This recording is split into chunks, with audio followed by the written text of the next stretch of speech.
what happens with alcohol in our lives on a regular basis. So if you're drinking 3 times a week or, a glass of wine or two every night, you are dialing down your intuition. And how do I know this? It's because when we are less connected with the neurotransmitters going back and forth from our gut to our brain, we are not able to connect the way that our nervous system is talking to us in order to assess, is this a safe situation? Is this good for me? Do I know what's going on here? How am I interpreting this? Does this feel like this is for me or not for me? Is this activity, this person, this environment showing up for my best good? Is it serving me? And we have to talk a little bit about the brain here, right? Because what happens is we dial down our emotions when we are drinking alcohol. Alcohol numbs our brain. Welcome to the Sober Edge podcast, inspiration for alcohol-free living. I'm your host, Teri Patterson, functional nutritionist and This Naked Mind senior coach. The Sober Edge is a place to explore the infinite possibilities on the other side of drinking. In a culture soaked in booze, discover the wonder and joy of taking a different path. Meet real people living lives of purpose and passion. Learn the truth behind the alcohol myths and get ready to be motivated, inspired, and astounded by what is possible with the Sober Edge. Well, hey everyone, it's Teri back with another edition of the Sober Edge podcast. And I am wanting to share with you today a topic that I love to talk about, but haven't talked about for a little while. And I'm calling this episode Feed Your Gut, Trust Your Gut. And I want to talk about our beautiful gut and gut microbiome, how it impacts our nervous system, and how we can remove alcohol in order to enhance not only our physical attributes of our gut, but that beautiful place where we have more intuition, we're more tapped into what our nervous system is telling us when it comes to trusting ourselves and our gut. So let's dive in. First, I want to talk about what is the gut microbiome. So we know that the microbiome is the collection of all the microbes that live in and on our bodies. So these include bacteria, fungi, viruses, all of it. And we have a skin microbiome. We also have a lung microbiome and a brain microbiome, in addition to our gut microbiome. So it's really powerful to think about how we pay attention to our microbiome and how we feed our gut. And when we think about the gut-brain connection, almost all of the emphasis is on that population of bacteria that live in our large intestine. And this is what we talk about with our gut microbiome. And it's really powerful to remember that the makeup of this bacteria is responsible for our mood, our cognition, our energy levels, and that beautiful place of intuition. So we also need to know that when we are drinking alcohol, even as seldom or as often as once a week, we are disrupting that very key microbiome. And does it have an impact on our immune system? Yes. Does it have an impact on our mood? Yes. Alcohol so often gets that free pass that as long as we're drinking in moderation, there really isn't an impact. But that's just not true. And particularly when it comes to our gut microbiome. So we have agency over changing our gut microbiome through the food that we eat, the things that we expose ourselves to when it comes to what we're putting in our body and on our body. And so it's very powerful to recognize that while we might have a genetic predisposition to something like colitis or irritable bowel syndrome, we also can change the expressions of our genes by feeding our gut what it needs to thrive. And so it's really powerful to remember that our gut microbiome is made up of prebiotics, probiotics, and postbiotics. So really thinking about how we can impact the health of our gut. And so I just want to remind us of a couple of things. I've talked about this before, but I've been thinking about summer when sometimes our routine and our diet changes, and maybe we're outdoors more, maybe we're traveling and we're being subjected to, not necessarily our first optimal choice of food. But I was at the farmer's market this morning when I started thinking about this topic. And I wanted to share that when it comes to a healthy gut, there's two things that we often forget that are so powerful. And one is we need a variety of food. So I was listening to a podcast recently all about your decision making skills and decision fatigue and some new neuroscience that's coming out. And it's fascinating. And I'll do an episode about that. I've talked before about decision fatigue and decision debt. But one of the things they were talking about was how to minimize the amount of decisions we make each day. And one of them was to have the same meals every day, or at least the same breakfast. And I want to introduce a note of caution because as Americans in our culture, in this day and age, we do not eat enough varieties of food.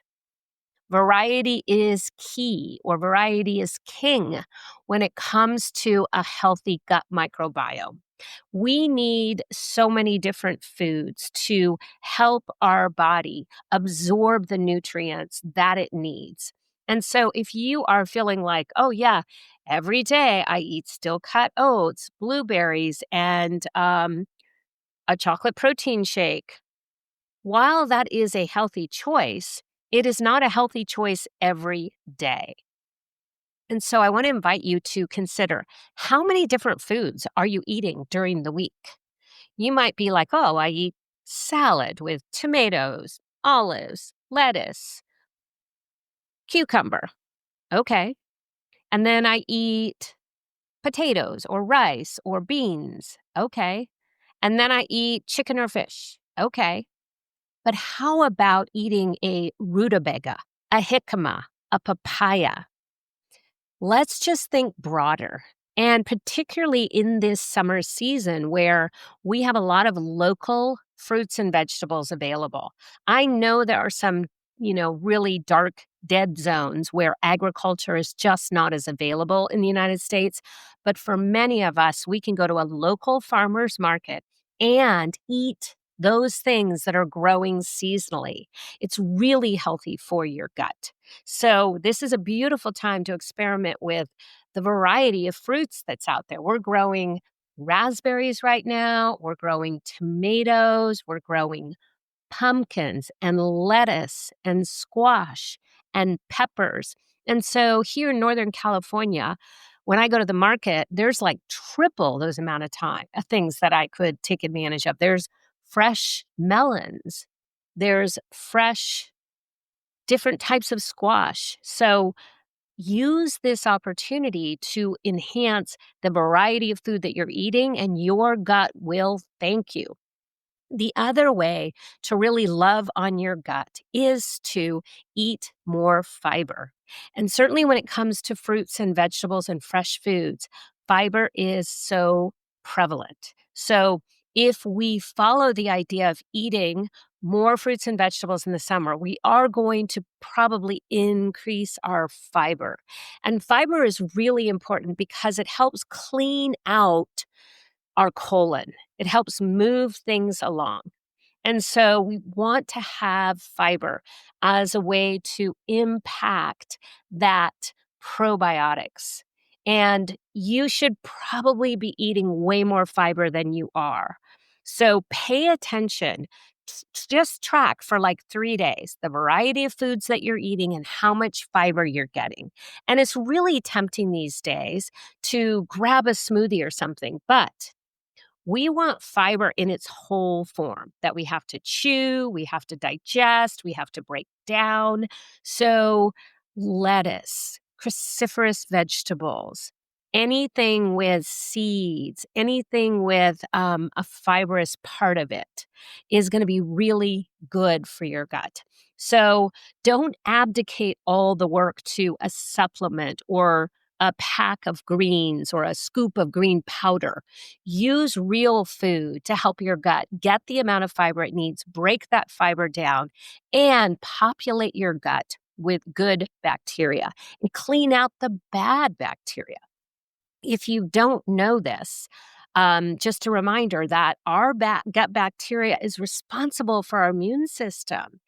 Also, it keeps us from being subjected to something like food poisoning or when we eat something that is a little off. If your gut microbiome is in tip top shape, you have the ability to fight off those small little bacteria or the things that are just naturally not that clean or healthy in our food supply, particularly when we're traveling. Why do we get like traveler gut or traveler's diarrhea?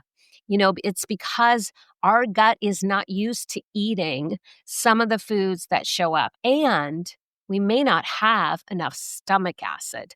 So, stomach acid is really important to help you break down food in the right time frame so that food is not just hanging around in your gut, impacting it. Now, let's talk for a moment about what happens with alcohol and our microbiome and our gut.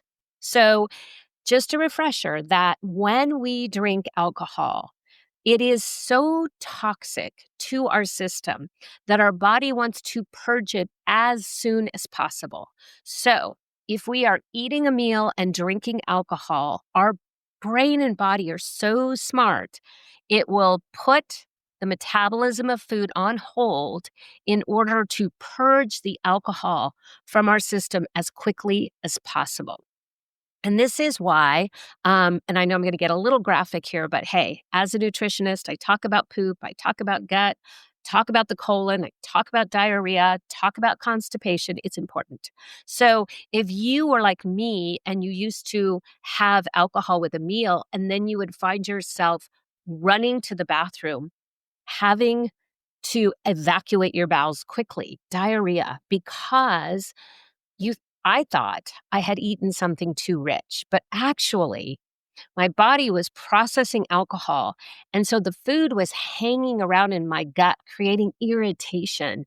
And sometimes my body would just purge as quickly as possible because it wasn't breaking down food, passing it from my stomach into the small intestine as quickly as possible or as optimal. So there's a lot of ways that your body is telling you alcohol is not healthy. Another thing that can happen is we have indigestion when we drink alcohol and eat food. And that's because, once again, food is hanging around in our stomach longer than it should be. We are eating something, breathing, drinking something, and that gas that is in our stomach trying to break down the food bubbles up, and we have heartburn or indigestion. And it is a direct response to alcohol. And so just notice. And if you do take a break or you are taking a break currently, notice how good your gut feels. If you're not drinking, you're still having some digestive issues, feel like your gut is off, this is the time to get more information. And you can do some simple testing. You can take a probiotic, but just know that our probiotics, are a good idea if your gut is processing everything well. And so there might be some repair to be done with real food first before we just start popping another pill or supplement. So again, variety and fiber are really going to help feed your gut. Take out the alcohol so that you have proper digestion working optimally. Your body knows what to do with real food. Alcohol is poison to our system. Alcohol also creates inflammation in the lining of the gut. And this is another reason people experience diarrhea, pain, stomach upset, bloating, all of these digestive issues.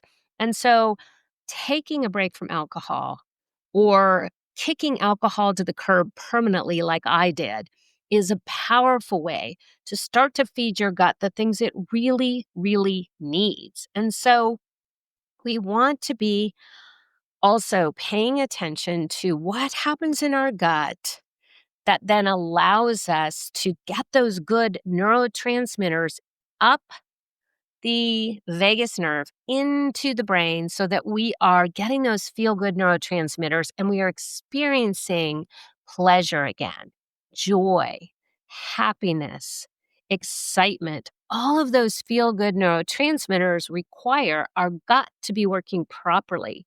And this is where trusting our gut and knowing more about your gut is so powerful. Why do we say trust our gut? It's because we have all of these nerve endings in our brain and in our gut. And so there is this constant communication going on.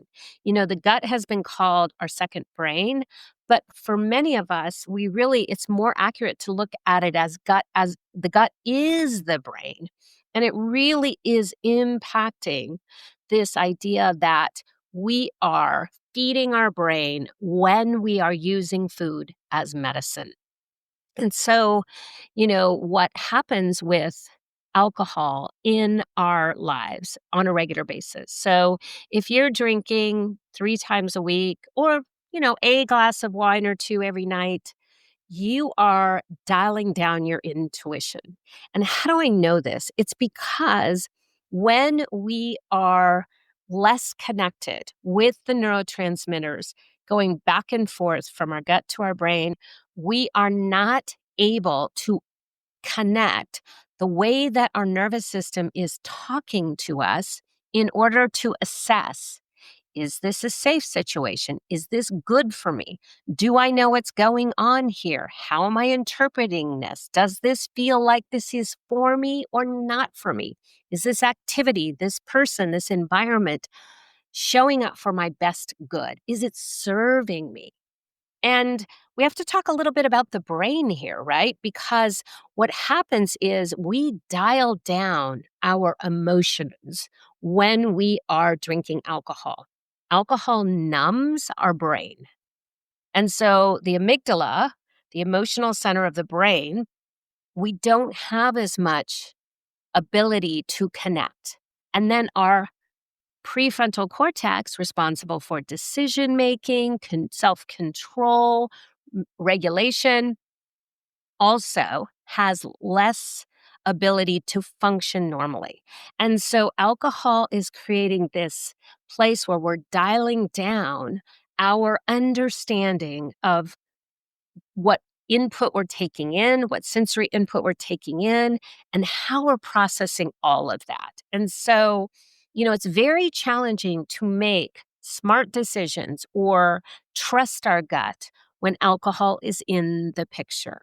And when I say in the picture, certainly when we're in the throes of having, being slightly inebriated or very inebriated, we can probably recognize, wow, I would have made a different decision if I hadn't been drinking. Or, yes, alcohol is impacting how I show up and what I choose to do and who I'm hanging out with and whether I have that second or third drink or fourth drink, right? And so that's one way to look at it. But we also want to think about the way that our body is sending us signals when we are dysregulated. It might look like we're clenching our jaw, we're breathing more shallow, we are tensing our muscles, we're talking staccato. All of these things can be a signal that we are feeling some dysregulation. Our eyes are darting around. But if we are not able to connect our bodily sensations with what we know through our brain, we're not going to be able to trust our gut. And so it's really fascinating to think about how removing one thing, alcohol, can really enable us to more effectively notice how our body is signaling to us.